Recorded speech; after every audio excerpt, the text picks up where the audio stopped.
मागील 8 वर्ष सातत्याने आम्ही इथे वटपौर्णिमेनिमित्त झाडांच्या रोपांचं वाटप करीत आहोत। यापूर्वी आम्ही वडाच्या रोपाचं वाटप केलं होतं, जेणेकरून लोक वडाच्या फांद्यांना तोडता त्या रोपाला वाढवतील आणि त्याचीच घरी पूजा करतील।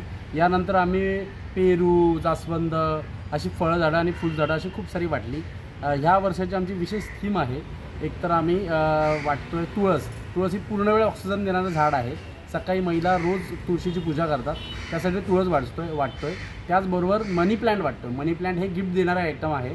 ते गिफ्ट दिल्याने लोकांची भरभराट होते अशी लोकांची समज आहे, त्यासाठी मनी प्लांट आणलं आहे। बाकी 2 झाडं आहेत, ती आहेत शोभेची झाडे, ती इनडोअर आउटडोअरला पायकच आहे आणि एक रिबिन ग्लास नावाचं एक झाड आहे, ते तुमच्या इनडोअरला वाढू शकतं, आउटडोअरला वाढू शकतं। ही घरात शोभा वाढवणारी झाडं आहेत। अशी झाडं आपण वाटतोय। वटपौर्णिमेनिमित्त वृक्षारोपण व्हावं, लोकांनी रोपं लावावी, त्याची जपवणूक करावी, त्याची वाढ करावी, हा त्याच्यामागचा हेतू आहे। इथे बायका येत आहेत, त्या मागच्या वर्षी आम्ही त्यांना दिलेलं झाडाची आठवण सांगतात की तुम्ही दिलेलं झाड आम्ही आमच्या बाल्कनीत लावलं आहे, आम्ही आमच्या घरात ठेवले, ते वाढवले, ते जगवलं आहे। म्हणजे त्यानिमित्ताने ते सातत्याने आपण दिलेल्या झाडाची वाढ करतात, अशा आठवणी तर दरवर्षी सांगतात। इथे आपण 300 झाडं सुमारे वाढली। 2 ठिकाणी हा कार्यक्रम आपण आयोजित केलेला आहे, एक शिवशांती कॉम्प्लेक्समध्ये आणि एक